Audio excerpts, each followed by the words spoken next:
Assalamu alaikum and welcome to Solutions Nerds. In this video, I'm going to show you if you have an Android phone like this and the touch is not working like this. Now, how you can use it. Currently in the market, this touch is not available. So how you can do that if you have the same scenario?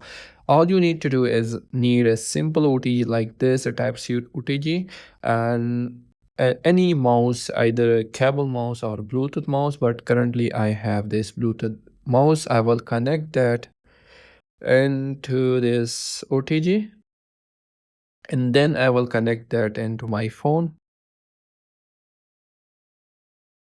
After this, I will simply on the Bluetooth and then connect that, and here you can see it is connected.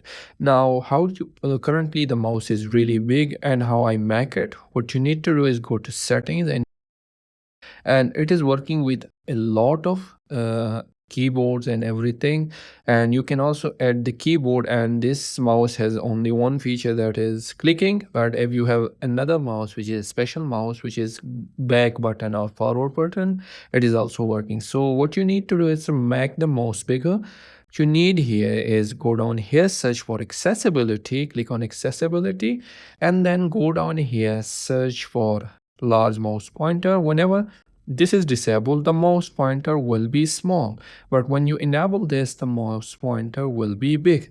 And another scooter, well, you will find that in your market, where you will get two Type-C port, where you can add also the keyboard and the mouse together and get gaming through it. So this was the quick video how you can make your Android phone usable if this touch is not working. If you like the video, don't forget to subscribe. Thanks for watching.